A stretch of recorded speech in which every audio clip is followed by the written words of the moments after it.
Hello बच्चों, welcome to the class. तो बच्चों, जैसा कि आपको पता है कि लास्ट जो लेक्चर हुआ था, प्रीवियस लेक्चर, जिसमें हमने ऑर्गेनिक रिएक्शन मैकेनिज्म का लेक्चर नंबर 1 डिस्कस किया था। और उस टॉपिक के अंदर आपको शायद याद होगा कि हमने पढ़ा था कि रिएक्शंस को कैसे लिखते हैं, types of bond association discuss किए थे और टाइप्स ऑफ सॉल्वेंट डिस्कस किए थे। ठीक है।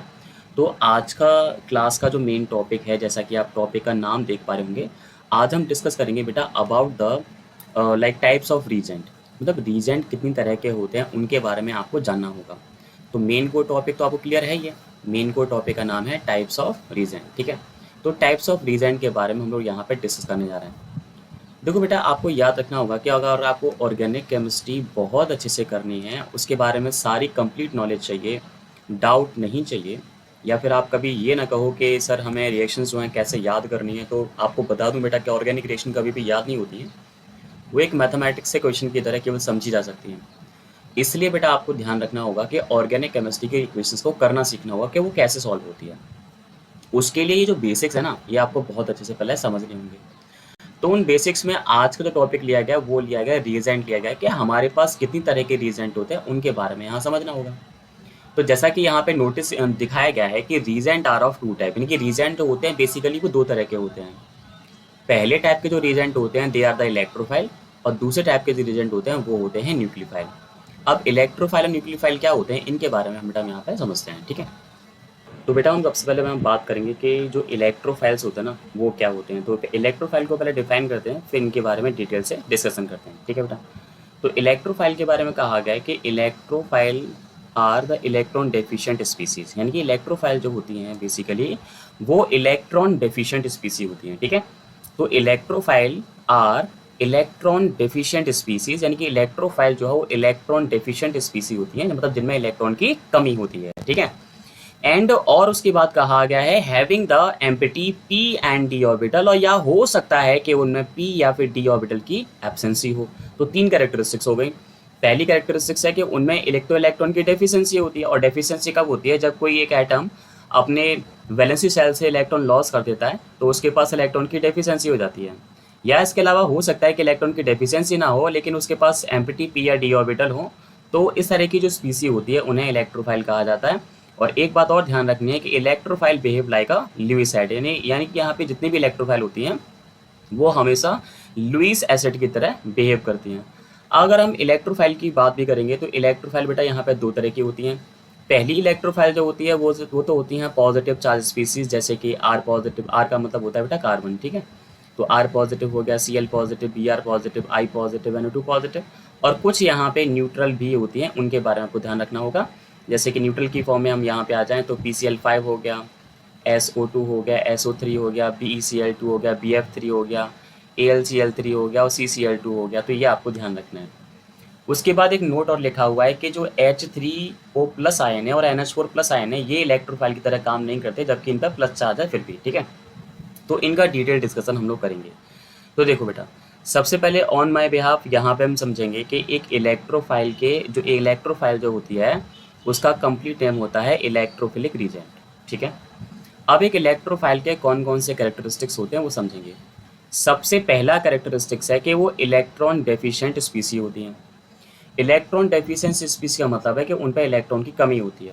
अब क्योंकि इलेक्ट्रॉन की कमी होती है तो इलेक्ट्रॉन को एक्सेप्ट करेंगे, गेन करेंगे। ऑब्वियस, इलेक्ट्रॉन को क्या करेंगे, एक्सेप्ट करेंगे, क्योंकि इलेक्ट्रॉन डेफिशिएंट स्पीसीज हैं, इसलिए वो क्या करेंगे, इलेक्ट्रॉन को एक्सेप्ट करेंगे। ठीक है बेटा। अब अगर इलेक्ट्रॉन को एक्सेप्ट करेंगे तो वो अट्रैक्ट किसकी तरफ होंगे, जहां पे भी उन्हें इलेक्ट्रॉन देखेंगे वहां पे क्या होंगे, अट्रैक्ट होंगे। तो अट्रैक्ट टुवर्ड द इलेक्ट्रॉन्स। ठीक है। अब ये चीज़ हम जानते हैं कि इलेक्ट्रॉन किसके पास अधिकतर होती है, जैसे क्योंकि यहाँ पे ये कहा गया है कि जो अट्रैक्ट टुवर्ड द इलेक्ट्रॉन्स, यानी कि इलेक्ट्रॉन्स की तरफ क्या होंगे, अट्रैक्ट होंगे। अब इलेक्ट्रॉन की एक्सिस किसके पास होती है, तो इलेक्ट्रॉन की एक्सिस होती है बेटा आपके न्यूक्लियोफाइल के पास होती है। तो ये यहाँ पे कहा गया अटैक टू अ न्यूक्लियोफाइल। और जैसा कि हमने कहा कि इलेक्ट्रोफाइल जो होती हैं वो लुईस एसिड भी होती हैं। तो इलेक्ट्रोफाइल के बारे में जानना होगा, इलेक्ट्रॉन लुईस एसिड होती हैं और इलेक्ट्रॉन को लव करने वाली होती हैं, तो इलेक्ट्रॉन लविंग होती हैं। ठीक है। उसके बाद यहाँ पे इलेक्ट्रोफाइल के दो टाइप होते हैं। तो पहला टाइप यहाँ पे लिखा हुआ, this is the first type, है ना, ये फर्स्ट टाइप है बेटा। फर्स्ट टाइप हम सीखेंगे, हमने कहा कि इनमें जो है मतलब जो इलेक्ट्रोफाइल जो होती हैं इनमें पॉजिटिव चार्ज आपको देखने को मिलता है।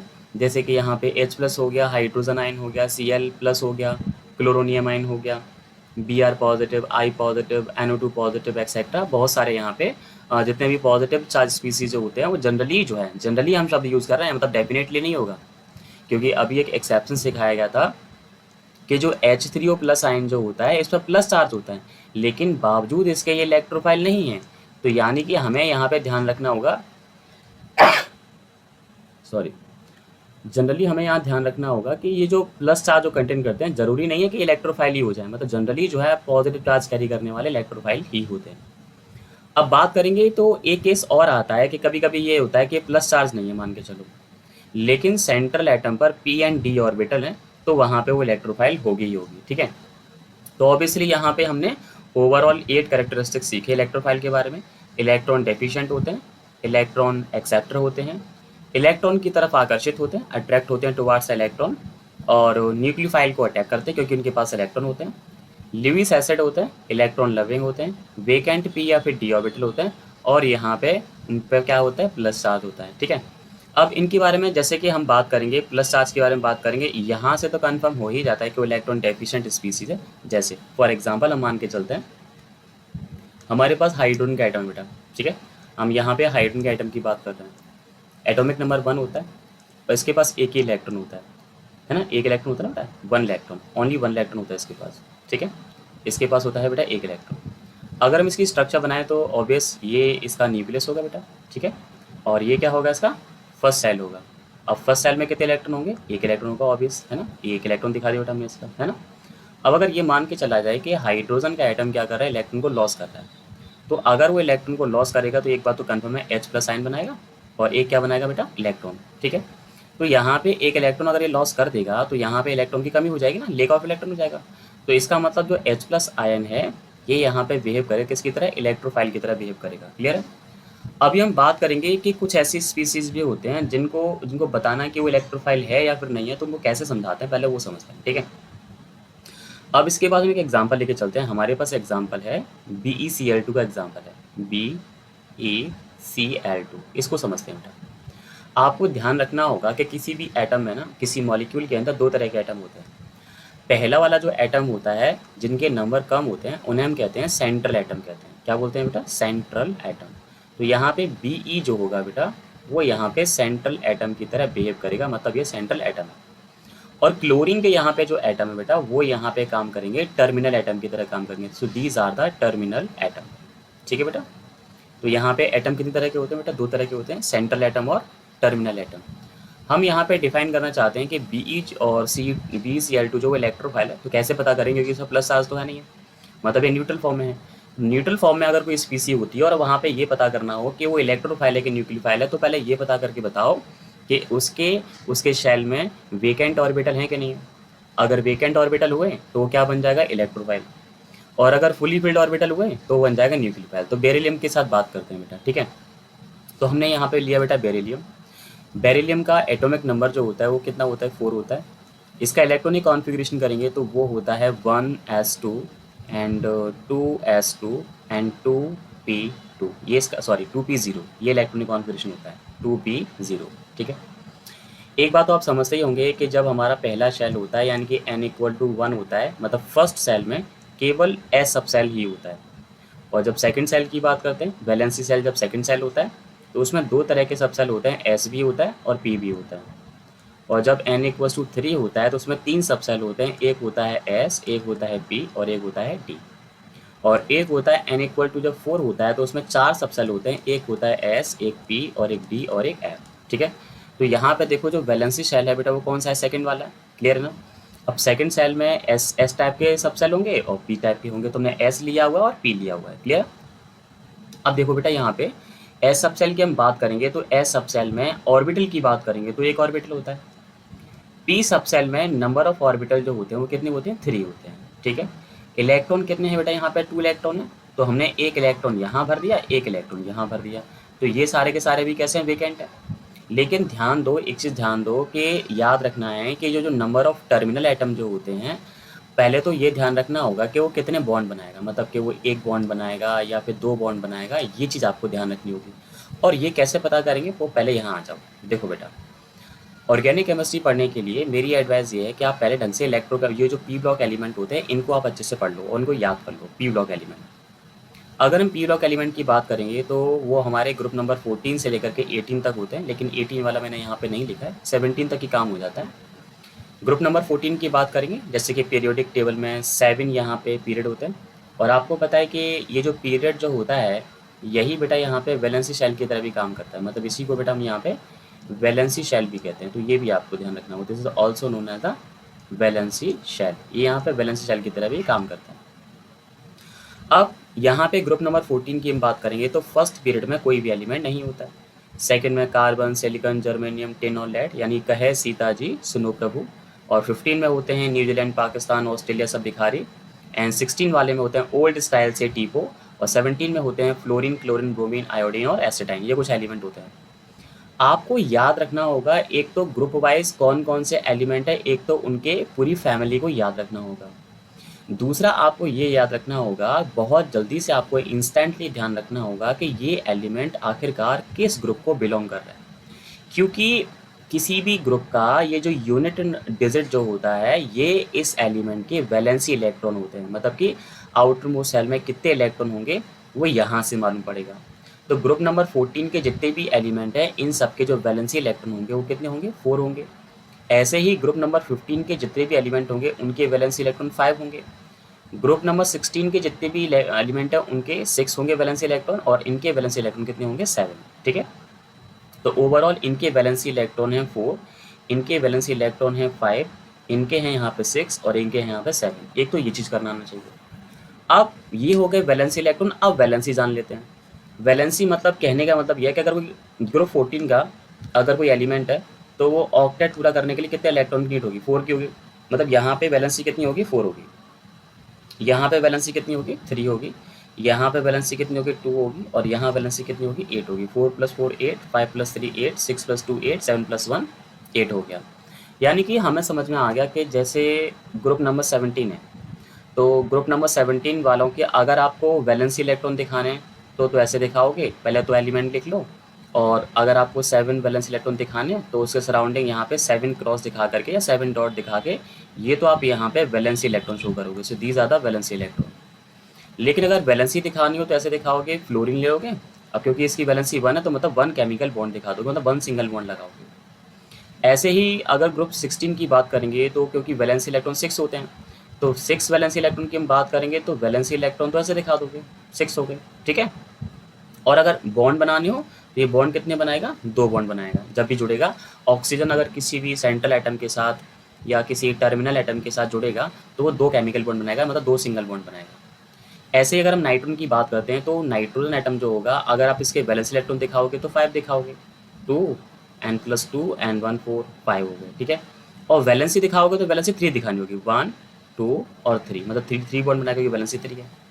ऐसे ही ग्रुप 14 वाले की हम बात करेंगे, अगर वैलेंसी इलेक्ट्रॉन दिखाने हैं तो 4 दिखाओगे, 1 2 3 4। और वैलेंसी दिखानी है तो वैलेंसी कितनी होगी इसकी, को वैलेंसी कितनी होगी, 4 होगी।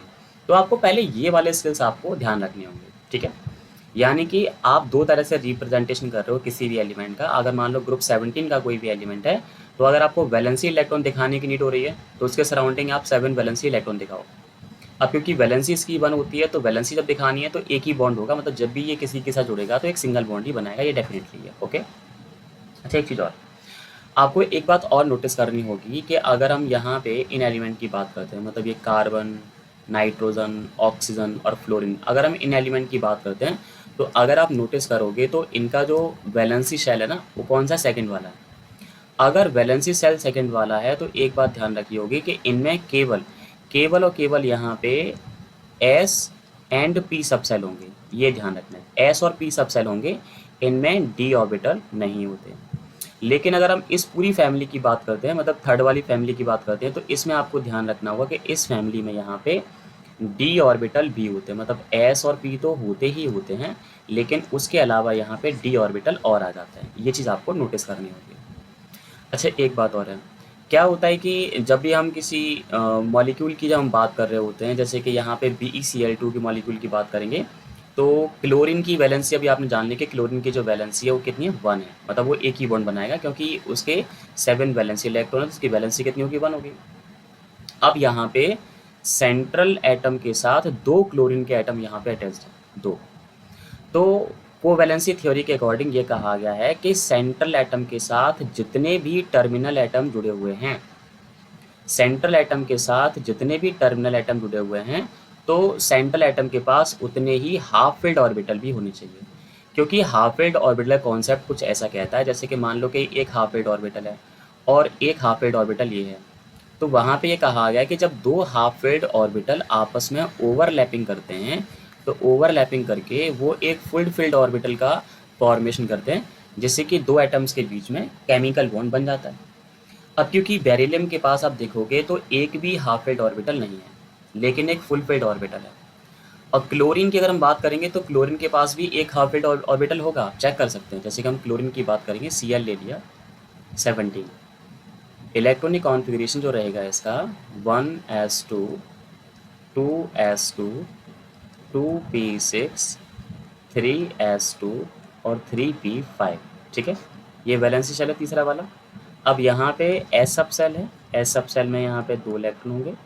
पी सब सेल में ऑर्बिटल 3 होते हैं, इलेक्ट्रॉन 5 भरने हैं, तो देखो 1 2 3 4 और एक 5। तो आप देखो बेटा यहाँ पे हाफ फिल्ड ऑर्बिटल जो है वो कितना है हमारे पास, 1, ठीक है। हाफ फिल्ड ऑर्बिटल कितना, 1 है, इसीलिए क्लोरीन की जो वैलेंसी होगी 1 होगी।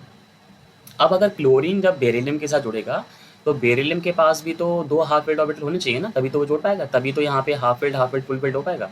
तो यहाँ पे होता ये है कि बेरिलियम क्या करता है, अपने एक इलेक्ट्रॉन को एक्साइटेड करता है और एक्साइटेड करके पी ऑर्बिटल में भेज देता है, जिससे क्या होता है कि कुछ इस तरह का अरेंजमेंट मिलता है। ये एस ऑर्बिटल है और ये पी ऑर्बिटल है, क्लियर है। एक इलेक्ट्रॉन यहाँ पे है, एक इलेक्ट्रॉन यहाँ पे है। अब क्लोरीन का एटम आएगा, क्लोरीन का एटम, ये वाला क्लोरीन का एटम आएगा क्या लेकर के, अपना ये वाला हाफ फिल्ड ऑर्बिटल लेकर के आएगा और ये ला करके इस वाले ऑर्बिटल के साथ ओवरलैपिंग करेगा और ओवरलैपिंग करके यहाँ पे बॉन्ड बना लेगा। वैसे ही एक Cl एटम यहाँ पे आएगा और ये भी यहाँ बॉन्ड बना लेगा। तो मतलब कहने का मतलब ये है कि 2 क्लोरीन के एटम एक बेरिलियम के मॉलिक्यूल एटम के साथ जुड़ चुके हैं, लेकिन इसके पास यहाँ पे ये जो ऑर्बिटल हैं, ये कैसे ऑर्बिटल हैं, these are the vacant orbital, है ना। और वेकेंट ऑर्बिटल कौन से वाले हैं, अगर आप नोटिस करोगे तो वेकेंट ऑर्बिटल ये पी वाले ऑर्बिटल हैं। तो क्योंकि इनमें वेकेंट पी ऑर्बिटल प्रेजेंस है, इस वजह से ये जो मॉलिक्यूल है, ओवरऑल ये जो मॉलिक्यूल है BeCl2 वाला, it will act as a electrophile. तो इलेक्ट्रोफाइल में 2 चीज़ें ध्यान रखनी है। पहली चीज़ ध्यान रखनी है कि हो सकता है कि जो स्पीसीज़ है पॉजिटिवली चार्ज स्पीसीज़ है, तो उसमें एक तो इलेक्ट्रॉन की डेफिशिएंसी होगी, लेकिन कभी कभी इसी तरह के न्यूट्रल मॉलिक्यूल दे रखे होंगे और आपको पता करना है कि वो इलेक्ट्रोफाइल है या फिर नहीं है। तो आप क्या करोगे, आप सिंपली एक काम करोगे कि उसके पास देखोगे कि वेकेंट ऑर्बिटल हैं या फिर नहीं है। अगर वेकेंट ऑर्बिटल होंगे तो बता दोगे कि इलेक्ट्रोफाइल है, और वेकेंट ऑर्बिटल नहीं होंगे तो मतलब वो इलेक्ट्रोफाइल नहीं है, ठीक है। अब एक एग्जांपल यहाँ पे और अगर ले लिया जाए, जैसे कि मान लो कि PCl5 का एग्जांपल ले लिया जाए, PCl5, और मुझे बताना है कि PCl5 एक इलेक्ट्रोफाइल है कि न्यूक्लियोफाइल है, ओके। तो मुझे पता है कि PCl5 में फास्फोरस किसकी तरह काम करेगा, सेंट्रल एटम की तरह काम करेगा। क्लोरीन जो है किसकी तरह काम करेगा, टर्मिनल एटम की तरह काम करेगा। फास्फोरस की बात करेंगे तो वैलेंसी इलेक्ट्रॉन कितने होंगे इसके, 5 होंगे ना, कितने होंगे, 5, ठीक है। तो अगर फास्फोरस के वैलेंसी इलेक्ट्रॉन 5 हैं, क्योंकि 15 ग्रुप को बिलोंग करता है, तो जब इसको भरेंगे तो कहाँ भरेंगे, इसका जो भाई आपको पता है, देखो पहले ऑर्बिटल में पहले पीरियड में कुछ नहीं होता, दूसरे में क्या होता है नाइट्रोजन, तीसरे में क्या होता है फास्फोरस, यानी कि फास्फोरस थर्ड पीरियड को बिलोंग करता है। और थर्ड पीरियड को बिलोंग करेगा तो उसके पास S भी होगा, P भी होगा, D होगा। मतलब जैसे लास्ट टाइम अभी हमने यहाँ पे किया कि इतना सारा कुछ करना होता है, तो ये कुछ भी करने की आवश्यकता नहीं, शॉर्ट फॉर्म में करते हैं। तो क्योंकि ये फास्फोरस थर्ड पीरियड को बिलोंग करता है, तो इसके पास होंगे 3s, इसके पास होंगे 3p और इसके पास होंगे 3d, ठीक है। इलेक्ट्रॉन भरते हैं, 5 इलेक्ट्रॉन भरे ना, तो 2 इलेक्ट्रॉन यहाँ भरोगे और 3 इलेक्ट्रॉन यहाँ भरोगे, क्लियर है। S सब सेल की बात करेंगे 1 ऑर्बिटल, P सब सेल की बात करेंगे 3 ऑर्बिटल, D सब सेल की बात करेंगे तो 5 ऑर्बिटल, क्लियर है बेटा। अब यहाँ देखो कि टर्मिनल एटम कितने हमारे पास 5 हैं, इसका मतलब यहाँ पे पहले 2 इलेक्ट्रॉन भरो, यहाँ पे 2 इलेक्ट्रॉन यहाँ भर दिए और 3 इलेक्ट्रॉन यहाँ भर दिए, क्लियर है। अब यहाँ पे ध्यान रखना है क्योंकि यहाँ पे 5 इलेक्ट्रॉन थे, 2 यहाँ 3 यहाँ भर दिए हमने, क्योंकि पहले एक को पेयर करेंगे फिर उसके बाद हाफ फिल्ड ऑर्बिटल हमने भर लिए। अब क्योंकि यहाँ पे क्लोरीन के जो नंबर ऑफ एटम है वो 5 हैं, यानी कि एक फास्फोरस के साथ 5 क्लोरीन के एटम जुड़ेंगे। तो 5 क्लोरीन के एटम जुड़ने के लिए 5 हाफ एड भी तो होना चाहिए, लेकिन वो नहीं है। तो इस केस में क्या होगा कि यहाँ पे एस सबसेल से एक इलेक्ट्रॉन निकल करके यहाँ पहुँच जाएगा और आगे जा करके कुछ ऐसा अरेंजमेंट यहाँ पे बन जाएगा। ये वाला, ये अरेंजमेंट बेटा बन जाएगा। इसमें एक इलेक्ट्रॉन यहाँ पे हो गया, 3 यहाँ पे हो गए और एक यहाँ पे हो गया। ठीक है, तो अब यहाँ पे क्लोरीन के एटम जब आएंगे तो एक यहाँ पे आ जाएगा, एक यहाँ पे आ जाएगा, एक यहाँ पे आ जाएगा, एक यहाँ पे आ जाएगा और एक यहाँ पे आ जाएगा। मतलब पांचों के पांचों क्लोरीन यहाँ पे जुड़ गए। लेकिन जुड़ने के बाद आगे आप नोटिस करोगे कि यहाँ पे फास्फोरस के पास यहाँ पे वेकेंट ऑर्बिटल फिर से आ गए बेटा, है ना। यहाँ पे क्या आ गए, वेकेंट ऑर्बिटल आ गए। और वेकेंट ऑर्बिटल का जो टाइप है वो क्या है हमारे पास, डी, यानी कि वेकेंट डी ऑर्बिटल है। सो इसका मतलब ये हो गया कि PCl5b जो है किसकी तरह काम करेगा, इलेक्ट्रोफाइल की तरह काम करेगा। ये आपको ध्यान रखना है, इतना काम करना होता है। तो बेसिकली यहाँ पे क्लियर हो गया कि एक इलेक्ट्रोफाइल जो क्या क्या हो सकती है। तो इलेक्ट्रोफाइल के बारे में जान लिया। इलेक्ट्रोफाइल मतलब वेकेंट पी या डी ऑर्बिटल होगा या फिर डायरेक्टली वहाँ पे प्लस चार्ज होगा, तो ये यहाँ पे इलेक्ट्रोफाइल होगा। ठीक है, इलेक्ट्रोफाइल के बाद जानने के बाद हमें समझना होगा कि न्यूक्लियोफाइल क्या होती है। तो पहले न्यूक्लियोफाइल के बारे में समझ के आते हैं। ठीक है, न्यूक्लियोफाइल, अगर न्यूक्लियोफाइल के बारे में ध्यान दोगे तो ये कहा गया कि न्यूक्लियोफाइल जो होते हैं और उनकी न्यूक्लियोफिलिसिटी भी होती है। तो न्यूक्लियोफिलिसिटी थोड़ी देर बाद डिस्कस करेंगे, पहले न्यूक्लियोफाइल समझ लेते हैं। तो हमने कहा कि nucleophile is a species having the negative charge और लो नंबर ऑफ इलेक्ट्रॉन, और ये इलेक्ट्रॉन की रिच स्पीसी होती हैं। और सारी की सारी जो न्यूक्लियोफाइल होती हैं वो लुईस बेस की तरह भी काम करती हैं। ये भी दो तरह की होती हैं, एक तो नेगेटिव भी चार्ज होती हैं और कैसी होती हैं, न्यूट्रल होती हैं। ठीक है, तो ये हो गया भाई अबाउट द न्यूक्लियोफाइल। न्यूक्लियोफाइल के बारे में हमें समझना है कि न्यूक्लियोफाइल का देखो ये चार्ट हमने बनाया, इसको समझते हैं। न्यूक्लियोफाइल का कंप्लीट नेम होता है न्यूक्लियोफिलिक रीजेंट। ओके, सबसे पहले जानना है कि इलेक्ट्रॉन की रिच होती है, यानी कि इलेक्ट्रॉन एफिशिएंट होती है। अगर इलेक्ट्रॉन एफिशिएंट है तो ऑब्वियसली इलेक्ट्रॉन को डोनेट करेंगी, मतलब इलेक्ट्रॉन डोनर होती है। ठीक है, उसके बाद यहाँ पे ये अट्रैक्ट होती हैं टुवार्ड्स द न्यूक्लियस, या न्यूक्लियस की तरफ यहाँ पे अट्रैक्ट होती हैं। ठीक है बेटा, देखो अब ध्यान, पहले हमने कहा था कि जो इलेक्ट्रोफाइल है ना वो इलेक्ट्रॉन्स की तरफ अट्रैक्ट होती है, यानी कि न्यूक्लियोफाइल की तरफ अट्रैक्ट होती है, क्योंकि वहाँ से उसे इलेक्ट्रॉन मिलने की उम्मीद होती है। अब इलेक्ट्रोफाइल जब न्यूक्लियोफाइल के पास जाएगी और वो कहेगी भाई यार मेरे को ना इलेक्ट्रॉन की आवश्यकता है, जैसे कि मान लो कि कोई एक इलेक्ट्रोफाइल है और इलेक्ट्रोफाइल न्यूक्लियोफाइल के पास जाती है, वो कहती है मेरे को इलेक्ट्रॉन की आवश्यकता है, तो न्यूक्लियोफाइल क्या करेगी, उसे इलेक्ट्रॉन दे देगी। लेकिन अगर हम न्यूक्लियोफाइल की बात करेंगे तो न्यूक्लियोफाइल को तो इलेक्ट्रॉन डोनेट करने होते हैं ना। अब इलेक्ट्रॉन डोनेट करेगा तो किसको करेगा, इलेक्ट्रोफाइल को नहीं करता। इलेक्ट्रोफाइल का जो सेंट्रल एटम जो होता है उस सेंट्रल एटम की न्यूक्लियस को वो करती है। तो याद रखना है कि ये इलेक्ट्रॉन जब डोनेट करेगी तो किसको करेगी, न्यूक्लियस को करेगी।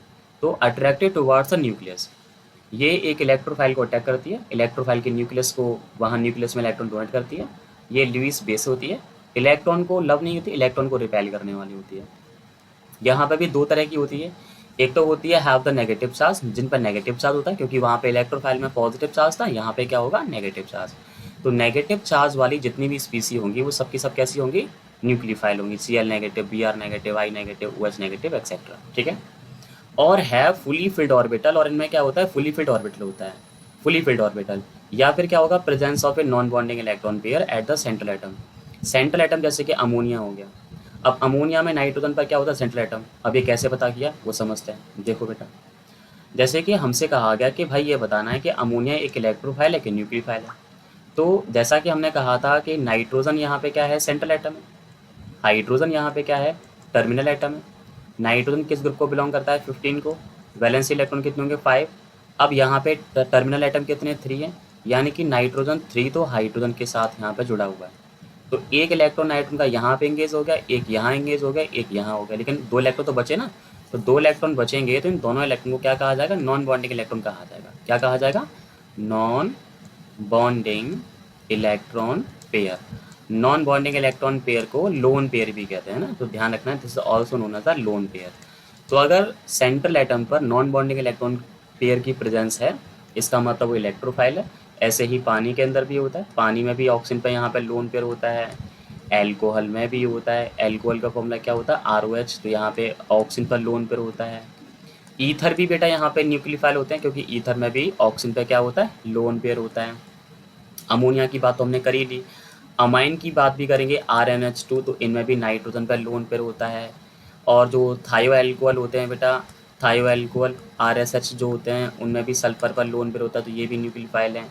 H2S जो होती है ये भी यहाँ पे न्यूक्लियोफाइल है। तो मतलब न्यूक्लियोफाइल के बारे में क्लियर हो गया कि न्यूक्लियोफाइल में दो चीज़ें ध्यान रखनी होंगी। पहली चीज़ तो ये होगी या तो नेगेटिव चार्ज हो, तो नेगेटिव चार्ज की वजह से वहाँ पे इलेक्ट्रॉन पेयर होगा, है ना। और हो सकता है कि वहाँ पे ऐसी न्यूट्रल स्पीसीज हो जिनके पास सेंट्रल एटम पर लोन पेयर ऑफ इलेक्ट्रॉन है, तो उन्हें न्यूक्लियोफाइल कहा जाएगा। तो बेसिकली इलेक्ट्रोफाइल और न्यूक्लियोफाइल के बारे में डिस्कशन हो गया। अभी हमें क्या करना है, कुछ स्पेशल केस हमें यहाँ डिस्कस करने हैं, ठीक है। सम स्पेशल केसेस, उनके बारे में जानना होगा कि वो इलेक्ट्रोफाइल हैं या फिर नहीं है, इनके बारे में जानना होगा। तो सम स्पेशल केसेस, कुछ हमारे पास स्पेशल केसेस हैं, उनके बारे में यहाँ पर डिस्कस करते हैं। पहला एग्जाम्पल बेटा हमारे पास आता है H3O+ आयन। अब मुझे बताना है कि इलेक्ट्रोफाइल है कि न्यूक्लियोफाइल है। देखो कितनी आसानी से करेंगे। सबसे पहले ऑक्सीजन का जो एटम होगा वो क्या होगा, सेंट्रल एटम होगा। हाइड्रोजन का जो एटम होगा वो क्या होगा, टर्मिनल एटम होगा, ठीक है। अब ऑक्सीजन जो है कौन से ग्रुप को बिलोंग करता है, 16 को। बैलेंस इलेक्ट्रॉन कितने होंगे, 6 होंगे, मतलब कि 6 इलेक्ट्रॉन होने चाहिए इसके पास, ठीक है। अब यहाँ पे अगर हम इसकी स्ट्रक्चर बनाएं तो ये हो गया ऑक्सीजन का एटम हो गया। 3 हाइड्रोजन एटम जोड़ने हैं, तो यहाँ पे 3 हाइड्रोजन के एटम हमने यहाँ पे इस तरह से जोड़ दिया, ठीक है। और एक प्लस चार्ज भी लग रहा है, मतलब एक इलेक्ट्रॉन से लॉस करना है, तो मतलब एक इलेक्ट्रॉन लॉस कर दिया। तो 6 इलेक्ट्रॉन में से एक इलेक्ट्रॉन यहाँ पे लग गया, एक यहाँ पे लग गया, एक यहाँ पे एंगेज हो गया और एक डोनेट कर दिया। तो मतलब अभी भी कितने इलेक्ट्रॉन बचे, 2 इलेक्ट्रॉन बचे ना। अब 2 इलेक्ट्रॉन बचते हैं तो 2 इलेक्ट्रॉन यहाँ दिखाने पड़ेंगे। तो 2 इलेक्ट्रॉन की प्रेजेंस है। अब 2 इलेक्ट्रॉन की प्रेजेंस है मतलब सेंट्रल एटम पर नॉन बॉन्डिंग इलेक्ट्रॉन की पेयर की प्रेजेंस है, so it will act as a nucleophile. किसकी तरह काम करेगा बेटा, न्यूक्लियोफाइल के। अब न्यूक्लियोफाइल को दो तरह से दिखाते हैं भाई। यहाँ पे जो न्यूक्लियोफाइल है, एक तो होती है न्यूट्रल वाली होती है। जनरली हम क्या करते हैं, न्यूक्लियोफाइल का जो बेसिक सिंबल जो होता है वो ये वाला होता है, मतलब ये दिखाने की कोशिश करते हैं कि न्यूक्लियोफाइल नेगेटिवली चार्ज होती हैं। और दूसरी हमारी जो टेंडेंसी होती है वो ये होती है, हम ये दिखाने की कोशिश करते हैं क्योंकि नेगेटिव चार्ज है मतलब एक्स्ट्रा इलेक्ट्रॉन होंगे। अब एक्स्ट्रा में से केवल एक इलेक्ट्रॉन ही एक्स्ट्रा होता है बेटा, एक इलेक्ट्रॉन तो उसका खुद का ही होता है, तो ये ध्यान रखना है। तो मतलब H3O+ लग ऐसा रहता है कि प्लस चार्ज है, तो मतलब इलेक्ट्रोफाइल होगी, लेकिन वो इलेक्ट्रोफाइल नहीं बनी, वो क्या बनी, न्यूक्लियोफाइल बन गई, ठीक है। अभी हम बात करते हैं थोड़ा सा आगे एक केस और डिस्कस करते हैं यहाँ पे। जैसे कि एक एग्जांपल हमारे पास NH4+ आता है। अब इसके बारे में बताना है कि देखो प्लस चार्ज देख करके तो ये लग रहा है कि इलेक्ट्रोफाइल होगी, लेकिन वो तो करने पर ही मालूम होगा ना कि इलेक्ट्रोफाइल है कि न्यूक्लियोफाइल है। तो जैसे कि हमने बात किया, नाइट्रोजन हमारे पास क्या है, सेंट्रल एटम है ना। नाइट्रोजन 15 ग्रुप को बिलोंग करता है। वैलेंसी इलेक्ट्रॉन कितने होंगे, 5 होंगे, ठीक है। तो हमने यहाँ पे नाइट्रोजन लिया और यहाँ पे 4 हमने जोड़ दिया हाइड्रोजन के एटम, एक यहाँ पे, एक यहाँ पे, एक यहाँ पे, क्लियर है। और एक प्लस चार्ज भी, यानी कि पांचों के पांचों इलेक्ट्रॉन तो हो गए ना। देखो एक यहाँ लगा दिया, एक यहाँ लगा दिया, एक यहाँ पे, एक यहाँ पे, एक डोनेट कर दिया, तो मतलब एक भी इलेक्ट्रॉन नहीं बचे। अब तो यहाँ पे ये भी समझ में नहीं आ रहा है कि इलेक्ट्रोफाइल है कि न्यूक्लियोफाइल है, क्योंकि प्लस चार्ज तो है, लेकिन ये समझ नहीं आ रहा है कि प्लस चार्ज है तो ये इलेक्ट्रोफाइल है कि न्यूक्लियोफाइल है, क्योंकि अभी तो ऐसा लग रहा है कि इलेक्ट्रॉन लॉस कर दिया है तो ये इलेक्ट्रोफाइल होगी, लेकिन इलेक्ट्रोफाइल होती नहीं है। मैं नोट में भी पढ़ा था हमने, क्यों नहीं होती वो देखो जरा। नाइट्रोजन के 5 वैलेंस इलेक्ट्रॉन को, क्योंकि ये सेकंड पीरियड को बिलोंग करता है, तो सेकंड पीरियड में कौन कौन से सब सेल होते हैं, एक तो 2s होता है और एक 2p होता है, ठीक है। s सब सेल में एक ऑर्बिटल और p सब सेल में होते हैं 3 ऑर्बिटल, ठीक है। इलेक्ट्रॉन कितने फिल करने हैं भाई, इलेक्ट्रॉन यहाँ पे फिल करने हैं ओवरऑल हमारे पास 5 इलेक्ट्रॉन। 5 में से एक तो उसने लॉस कर ही दिया, तो 4 इलेक्ट्रॉन फिल करने हैं, ठीक है। तो एक इलेक्ट्रॉन हमने यहाँ भर दिया, एक यहाँ भर दिया, एक यहाँ भर दिया, एक यहाँ भर दिया, ठीक है। अब इन चारों के साथ यहाँ पे हाइड्रोजन एटम यहाँ पे आएगा और उसके साथ यहाँ पे पेयरिंग करेगा। तो हाइड्रोजन एटम यहाँ आकर के जब पेयरिंग करेगा, तो पेयरिंग करने के बाद यहाँ पे क्या होगा, सारे के सारे ऑर्बिटल कैसे हो जाएंगे, फुली फिल्ड हो जाएंगे। समझ रहे हो ना बेटा। यानी कि देखो यहाँ पे वेकेंट डी ऑर्बिटल तो नहीं है ना, लेकिन जब हाइड्रोजन का एटम यहाँ पे आएगा तो वो यहाँ पे पेयरिंग करेगा और पेयरिंग करके यहाँ पे फुली फिल्ड ऑर्बिटल यहाँ पे बन जाएंगे। अब जब यहाँ पे फुली फिल्ड ऑर्बिटल बन जाएंगे तो ये बताओ कि फुली फिल्ड ऑर्बिटल किसकी पहचान है, इलेक्ट्रोफाइल की पहचान है या फिर न्यूक्लियोफाइल की पहचान है। तो आपको पता है कि फुली फिल्ड एक न्यूक्लियोफाइल की पहचान है, मतलब ये जो है प्लस चार्ज होते हुए भी यहाँ पे क्या बन गया, न्यूक्लियोफाइल बन गया, ठीक है। एक केस और आता है, एक केस आता है कार्बिन का केस आता है, CH2, ठीक है। CH2 आ जाए या इनके जो डेरिवेटिव होते हैं वो उनमें से कोई आ जाए, जैसे कि डाइक्लोरोकार्बिन आ जाता है। तो आप देखोगे कि यहाँ पे सेंट्रल एटम पर नॉन बॉन्डिंग इलेक्ट्रॉन पेयर दिखाया जा रहा है, तो आप बिना सोच समझे कह दोगे सर ये ना, ये न्यूक्लियोफाइल की तरह काम करेगा, क्योंकि आपको पता है कि यहाँ पे जब सेंट्रल एटम पर नॉन बॉन्डिंग इलेक्ट्रॉन पेयर की प्रेजेंस होती है तो वो न्यूक्लियोफाइल बन जाता है। लेकिन बेटा ये न्यूक्लियोफाइल नहीं होता, इसके बारे में समझते हैं। कार्बन की बात हो रही है ना, कार्बन क्या है भाई, हमारे पास सेंट्रल एटम है। वैलेंस इलेक्ट्रॉन कितने होंगे, 4 होंगे, क्योंकि ये 14 को बिलोंग करता है। अब यहाँ पे क्या करेंगे, 2s ले लिया और यहाँ पे 2p ले लिया। s सब सेल में एक ऑर्बिटल, p सब सेल में यहाँ पे 3 ऑर्बिटल। 4 इलेक्ट्रॉन भरने हैं, 2 यहाँ भरे जाएंगे और 2 यहाँ पे भरे जाएंगे। क्लियर है बेटा? अभी आप यहाँ पे नोटिस करोगे कि यहाँ पे 2 हाइड्रोजन को यहाँ जोड़ना है, तो अभी कुछ नहीं करना ना, एक हाइड्रोजन आएगा यहाँ पे पेयरिंग कर लेगा, एक हाइड्रोजन आएगा यहाँ पे पेयरिंग कर लेगा, तो ये तो काम हो गया ना। लेकिन बावजूद इसके यहाँ पे क्या मिल रहा है, एक वेकेंट पी ऑर्बिटल यहाँ पे दिख रहा है, मतलब पेयरिंग करने के बाद यहाँ पे वेकेंट पी ऑर्बिटल है। और जब भी presence of vacant P orbital या डी ऑर्बिटल होती है तो उसे क्या बना देती है, इलेक्ट्रोफाइल बना देती है। तो ये आपको ध्यान रखना होगा। क्लियर? तो हमने बेसिकली इलेक्ट्रोफाइल और न्यूक्लियोफाइल के बारे में डिस्कस किया कि इलेक्ट्रोफाइल जो होती है वो इलेक्ट्रॉन डेफिशिएंट स्पीसीज होती है, जिसके पास इलेक्ट्रॉन की कमी होती है, या फिर वेकेंट पी या फिर डी ऑर्बिटल होते हैं। और एक न्यूक्लियोफाइल जो होती है एक इलेक्ट्रॉन एफिशिएंट स्पीसीज होती है, या फिर उसके सेंट्रल एटम पर फुली फिल्ड ऑर्बिटल होंगे, या फिर वहाँ पे नॉन बॉन्डिंग इलेक्ट्रॉन पेयर की प्रेजेंस मिलती है। So they are the electrophile and nucleophile. तो आपसे जितना हो सके आप किसी भी इलेक्ट्रोफाइल को न्यूक्लियोफाइल को ध्यान से समझना शुरू करो कि इलेक्ट्रोफाइल क्या है, न्यूक्लियोफाइल क्या है, ये भी आपको ध्यान रखना होगा। ओके?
अभी बेटा हम जो बात करेंगे वो हम बात करेंगे कि जो इलेक्ट्रोफाइल होते हैं, न्यूक्लियोफाइल जो होते हैं, और जो बेस जो होते हैं, कॉन्सेप्ट यहाँ पे आ जाता है, बेस आ जाता है, उनमें क्या डिफरेंस होता है और उनको कंपेयर कैसे करते हैं वो देखते हैं बेटा। देखो, एक बहुत ही ज़्यादा स्पेशल केस यहाँ पे आ जाता है। एक केस यहाँ पे होता है न्यूक्लियोफाइल। Okay, nucleophile. और दूसरे होते हैं बेटा हमारे पास बेस। तो होता क्या है कि न्यूक्लियोफाइल और बेसिस में ना बहुत ही कम डिफरेंस होता है, और वो हमें जानना होगा। अगर हम एक न्यूक्लियोफाइल को रिप्रेजेंट करना चाहें तो कुछ ऐसा होगा, एक न्यूक्लियोफाइल ले लेंगे और उस पर एक नॉन बॉन्डिंग इलेक्ट्रॉन की प्रेजेंस होती है और साथ ही साथ नेगेटिव चार्ज होता है। अगर हम बेस की बात करेंगे तो बेस पे भी वही होता है, नॉन बॉन्डिंग इलेक्ट्रॉन पेयर की प्रेजेंस होती है और एक नेगेटिव चार्ज होता है। तो ये देखने में तो दोनों एक जैसे लगते हैं, है ना, दोनों की एक ही जैसी कंडीशन है। तो अब हमें समझना होगा कि दोनों में एक्चुअली डिफरेंस क्या होता है। तो एक बात याद रखो बेटा कि न्यूक्लियोफाइल जो होते हैं, न्यूक्लियोफाइल के लिए आती है न्यूक्लियोफिलिसिटी आती है। क्या आती है बेटा? न्यूक्लियोफिलिसिटी। और जो बेस होते हैं, बेस की होती है बेसिसिटी। न्यूक्लियोफाइल का क्या होता है? न्यूक्लियोफिलिसिटी। और बेस का क्या होता है? बेसिसिटी होती है। अब न्यूक्लियोफाइल के बारे में कहेंगे तो कहा गया है कि it has tendency to donate, it has tendency to donate a electron pair to a electrophile। ये यहाँ पे न्यूक्लियोफाइल की न्यूक्लियोफिलिसिटी को डिफाइन किया गया, और इसके बारे में कहा गया it has tendency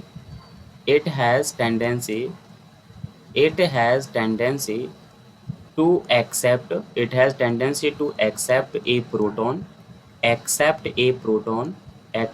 a proton, और प्रोटॉन क्या होता है केमिस्ट्री में? H प्लस आयन, और to donate a electron pair.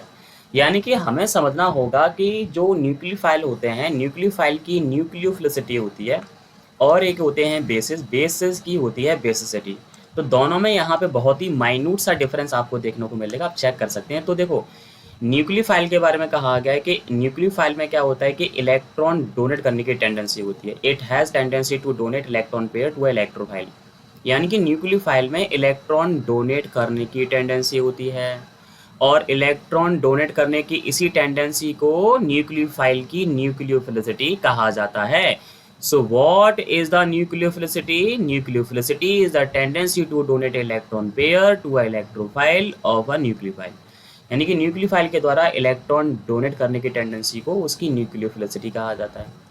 और बेसिस के बारे में कहा जाता है कि बेसिस क्या कहते हैं? It has a tendency to accept, यानी कि ऐसी स्पीसीज जिसमें प्रोटॉन यानी कि H+ आयन को एक्सेप्ट करने की टेंडेंसी जो होती है उसे हम क्या बोलते हैं? बेस कहते हैं। दोनों ही सेम तरह से बिहेव करते हैं। जैसे न्यूक्लियोफाइल का मैंने आपको रिप्रेजेंटेशन बताया कि न्यूक्लियोफाइल में क्या होता है कि इलेक्ट्रॉन का पेयर होता है और यहाँ पे नेगेटिव चार्ज कैरी करता है। और मान के चलो कि ये हमारे एक इलेक्ट्रोफाइल है E+ चार्ज का। अब आपको पता है कि इलेक्ट्रोफाइल कैसी होती है? इलेक्ट्रॉन डेफिशिएंट होती हैं। तो होगा क्या कि न्यूक्लियोफाइल का काम है कि इलेक्ट्रोफाइल को इलेक्ट्रॉन देना। तो यहाँ पे जैसे ही न्यूक्लियोफाइल इलेक्ट्रोफाइल को जो लोन पेयर ऑफ इलेक्ट्रॉन है या इलेक्ट्रॉन पेयर डोनेट करेगी, तो NU यानी कि न्यूक्लियोफाइल और E के बीच में यहाँ पे केमिकल बॉन्ड यहाँ पे बन जाएगा, NU हो जाएगा, और सिंगल बॉन्ड यहाँ पे हो जाएगा E, और इसका नेगेटिव चार्ज और इसका पॉजिटिव चार्ज क्या हो जाएगा? न्यूट्रल हो जाएगा। तो मतलब यहाँ जो भी हुआ है इस चीज़ को हम यहाँ पे न्यूक्लियोफिलिसिटी कहते हैं। तो न्यूक्लियोफाइल में इलेक्ट्रॉन पेयर डोनेट करने की टेंडेंसी होती है, जिसे हम उसकी न्यूक्लियोफिलिसिटी कहते हैं। इधर यहाँ पे क्या होगा कि यहाँ पे एक बेस होगा। अब बेस में भी सेम केस होता है कि एक लोन पेयर ऑफ इलेक्ट्रॉन होता है और यहाँ पे नेगेटिव चार्ज होता है। यहाँ पे इलेक्ट्रोफाइल की जगह यहाँ पे आ जाता है प्रोटॉन आ जाता है। तो बेसिस क्या करते हैं कि प्रोटॉन को अपना lone pair of electron donate करते हैं, जिससे कि बेस और हाइड्रोजन के बीच में यहाँ पे क्या बन जाता है? सिंगल बॉन्ड बन जाता है, मतलब केमिकल बॉन्ड बन जाता है, और दोनों के जो चार्जेस है वो न्यूट्रल हो जाते हैं। So this is all about the basicity and the nucleophilicity. तो आपने देखा कि बेसिसिटी में और न्यूक्लियोफिलिसिटी में बहुत ही कम सा डिफरेंस होता है।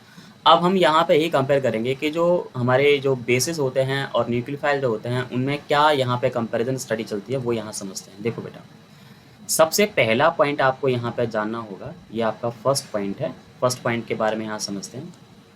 मान लो कि हमारे पास 2 न्यूक्लियोफाइल हैं और उसमें से हमें ये पता करना है कि हमारी अच्छी न्यूक्लियोफाइल कौन सी है, मतलब कि एक स्ट्रॉन्ग न्यूक्लियोफाइल कौन सी है। तो इस पॉइंट में यहाँ पे ये कहा गया कि negative ion are more nucleophilic than the neutral species. कहने का मतलब ये है कि अगर मान लो कि आपके पास 2 न्यूक्लियोफाइल हैं, उसमें से एक नेगेटिव चार्ज कैरी करती है और दूसरी जो है वो न्यूट्रल है। फॉर एग्जांपल जैसे कि पानी में आपको पता है कि ऑक्सीजन पर यहाँ पे लोन पेयर ऑफ इलेक्ट्रॉन होता है, और OH नेगेटिव में भी यहाँ पे लोन पेयर ऑफ इलेक्ट्रॉन होता है, सभी को पता है, लेकिन यहाँ पे OH पर नेगेटिव होता है। तो आप देखोगे कि दोनों ही न्यूक्लियोफाइल हैं, दोनों के donor species donor atom same है। यहाँ पे डोनर एटम है वो कौन है? Oxygen atom. यहाँ पे भी डोनर एटम कौन है? हमारे पास ऑक्सीजन एटम है। तो दोनों के डोनर एटम यहाँ पे सेम है। जब डोनर एटम यहाँ पे सेम है तो आपको ये पूछा गया कि इसमें से स्ट्रॉन्ग न्यूक्लियोफाइल कौन सी है, तो आपको ध्यान रखना होगा कि नेगेटिव वाली जो होती है वो स्ट्रॉन्ग न्यूक्लियोफाइल होती है। ऐसे ही अगर हम बात करेंगे कि हमने यहाँ पे अमोनिया लिया हुआ है, अमोनिया में नाइट्रोजन पर क्या होता है? नॉन बॉन्डिंग इलेक्ट्रॉन पेयर होता है, और यहाँ पे हम बात करेंगे तो ये होता है आपका NH2, और यहाँ पे क्या होता है? नेगेटिव। तो दोनों स्पीसी एक जैसी हैं, ये न्यूट्रल है और ये नेगेटिव है। तो नेगेटिव वाली कैसी होती है? स्ट्रॉन्ग न्यूक्लियोफाइल होती है। ऐसे ही हमारे पास जैसे कि मान लो कि यहाँ पे H2S है, यानी कि हाइड्रोजन सल्फाइड, और एक है हमारे पास HS नेगेटिव। तो नेगेटिव वाली कैसी होगी? स्ट्रॉन्ग न्यूक्लियोफाइल होगी। अगले केस में अगर हम बात करेंगे यहाँ पे, तो अगला केस इसके बाद आता है जैसे कि मान लो कि हमारे पास मिथेनॉल है CH3OH, और यहाँ पे मीथॉक्साइड है यानी कि CH3, और यहाँ पे O नेगेटिव। ठीक है, तो यहाँ पे इस केस में बात करेंगे तो नेगेटिव वाली जो होगी क्या होगी? स्ट्रॉन्ग न्यूक्लियोफाइल होगी। तो फर्स्ट पॉइंट हमें जानना है, फर्स्ट पॉइंट में समझ लिया कि नेगेटिव आयन वाली जो होगी वो स्ट्रॉन्ग न्यूक्लियोफाइल होगी as compare of the neutral file. Neutral के कंपेरिजन में कैसी होगी? स्ट्रॉन्ग न्यूक्लियोफाइल होगी, ये ध्यान रखना होगा। ठीक है, अगले पॉइंट की बात करते हैं। सेकंड पॉइंट हमारे पास ये आता है कि डाउन द ग्रुप अगर हम जाते हैं, मतलब किसी भी ग्रुप में अगर ऊपर से नीचे की तरफ अगर हम जाते हैं, तो आपको याद रखना होगा कि वहाँ पे न्यूक्लियोफिलिसिटी जो होती है वो इंक्रीज हो जाती है। तो हमने पढ़ा कि डाउन द ग्रुप, जैसे हम डाउन द ग्रुप जाएंगे, मतलब ग्रुप में ऊपर से नीचे की तरफ बढ़ते हैं, तो जो न्यूक्लियोफिलिसिटी है ना वो इंक्रीज होती है। अब क्यों इंक्रीज होती है? क्योंकि वहाँ पे आयन जो है मोर पोलराइजेबल होते जाते हैं, डोनर एटम मिलता जाता है, जो कि एक बेटर न्यूक्लियोफाइल होती है, यानी कि पोलराइजेबिलिटी जो होती है वो साइज ऑफ डोनर एटम के डायरेक्टली प्रोपोर्शनल होती है। इसको भी डिस्कस करते हैं। देखो, जैसे कि मान लो ग्रुप नंबर 17 है, ठीक है। फर्स्ट पीरियड में तो कुछ होता नहीं है, उसके बाद यहाँ पे फ्लोरीन आती है, क्लोरीन आती है, ब्रोमीन आती है और यहाँ पे आयोडीन आती है। सभी को पता है कि अगर ऊपर से नीचे की तरफ जब भी हम जाते हैं तो वहाँ पे साइज जो है वो कैसा होता है, साइज इंक्रीज होता है। सभी को पता है ना भाई, ऊपर से जब नीचे की तरफ आएंगे तो वहाँ पे क्या होता है, साइज बढ़ता है, ठीक है ना। आपको पता है कि यहाँ पे अगर हम बात करेंगे ऊपर से नीचे की तरफ जाने पर यहाँ पे साइज जो है वो कैसा होता है, इंक्रीज होता है। हमने अभी एक पॉइंट पढ़ा कि जो साइज जो होता है वो डायरेक्टली प्रोपोर्शनल होता है पोलराइजेबिलिटी के, ठीक है। और पोलराइजेबिलिटी जो होती है वो न्यूक्लियोफिलिसिटी के डायरेक्टली प्रोपोर्शनल होती है, न्यूक्लियोफिलिसिटी, ठीक है। तो आपको पता है कि ऊपर से नीचे की तरफ आने पर अगर मैं इन सारे एटम को अगर यहाँ पे नेगेटिव चार्ज लगा दूँ तो मैं सबको न्यूक्लियोफाइल बना देता हूँ, मतलब ये सब क्या बन गया, न्यूक्लियोफाइल। तो न्यूक्लियोफाइल बन गई तो हमें समझ में आ गया कि ऊपर से नीचे की तरफ आएंगे तो साइज बढ़ेगा, साइज बढ़ने से पोलराइजेबिलिटी बढ़ेगी और पोलराइजेबिलिटी बढ़ेगी तो न्यूक्लियोफिलिसिटी बढ़ेगी।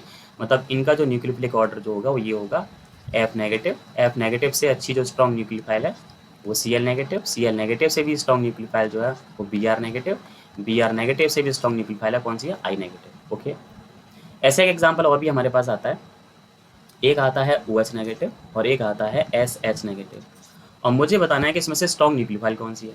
तो मैंने नोटिस किया कि यहाँ पे जो डोनर एटम है ना वो ऑक्सीजन है, यहाँ पे सल्फर है। और अगर हम ग्रुप की बात करेंगे तो ऑक्सीजन के बाद सल्फर आता है, मतलब डाउन द ग्रुप जा रहा है।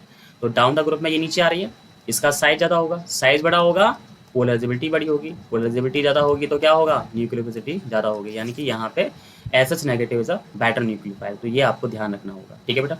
तो हमने यहाँ पे 2 पॉइंट यहाँ पे क्लियर कर लिया। अभी हम बात करते हैं थर्ड पॉइंट की बात करेंगे। थर्ड पॉइंट में समझते हैं क्या होता है, let's see.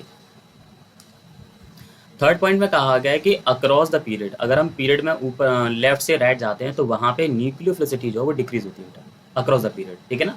Across the period जाते हैं तो न्यूक्लियोफिलिसिटी क्या होती है, डिक्रीज होती है। जैसे कि फॉर एग्जांपल अगर हम मान के चलें ग्रुप नंबर हमारे पास ये 14 है, ये 15 है और ये 16 है और ये यहाँ पे 17 है। इसमें होता है बेटा यहाँ पे कार्बन पहला एलिमेंट, इसमें होता है नाइट्रोजन, इसमें फर्स्ट एलिमेंट ऑक्सीजन होता है, इसमें फर्स्ट एलिमेंट फ्लोरीन होता है। इसकी वैलेंसी 4 होती है तो यहाँ पे 4 हाइड्रोजन लगा दो। इसकी वैलेंसी 3 होती है तो 3 हाइड्रोजन।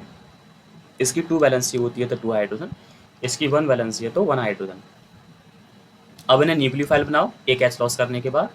तो यहाँ पे न्यूक्लियोफाइल बनेगी CH3 नेगेटिव, यहाँ पे न्यूक्लियोफाइल बनेगी NH2 नेगेटिव, यहाँ पे न्यूक्लियोफाइल बनेगी OH नेगेटिव, यहाँ पे बनेगी F नेगेटिव। अब एक बात तो कंफर्म है कि अगर हम लेफ्ट से राइट जाएं तो यहाँ पे जो बात हो रही है वो अक्रॉस द पीरियड बात हो रही है। कैसी बात हो रही है बेटा, अक्रॉस द पीरियड। यानी कि हम पीरियड में लेफ्ट टू राइट जा रहे हैं। पीरियड में कहाँ जा रहे हैं बेटा, लेफ्ट टू राइट जा रहे हैं ना, लेफ्ट टू राइट। तो आपको ध्यान रखना होगा कि लेफ्ट टू राइट जाते हैं तो वहाँ पे न्यूक्लियोफिलिसिटी ऑर्डर जो कैसा होता है, डिक्रीज होता है। क्लियर, कैसा होता है बेटा, डिक्रीज होता है। अब मैं आपको एक चीज़ और बता रहा हूँ, वो चीज़ यहाँ पे ध्यान रखनी होगी, बहुत ही इंपॉर्टेंट की यहाँ पे आ जाती है। और क्या है वो ध्यान रखिएगा। न्यूक्लियोफिलिसिटी जो होती है ना, न्यूक्लियोफिलिसिटी बेटा डायरेक्टली प्रोपोर्शनल होती है या फिर पैरेलल होती है, is parallel. Nucleophilicity is the parallel to basicity. यानी कि ये बेसिसिटी के बेटा पैरेलल होती है। यानी कि जो ऑर्डर न्यूक्लियोफिलिसिटी का होता है वही ऑर्डर किसका होता है, बेसिसिटी का भी होता है।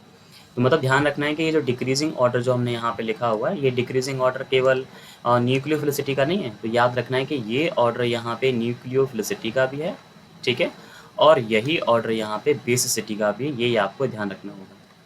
तो अगर आपसे बेसिसिटी ऑर्डर या फिर न्यूक्लियोफिलिसिटी ऑर्डर पूछा जाए तो दोनों का सेम ही होगा। यानी कि अक्रॉस द पीरियड जो होती है कि न्यूक्लियोफिलिसिटी और बेसिसिटी जो क्या होती है, डिक्रीज होती है। क्लियर है। अब एक यहाँ पे स्पेशल केस यहाँ पे आता है हैलाइड आयन के लिए, फॉर हैलाइड आयन,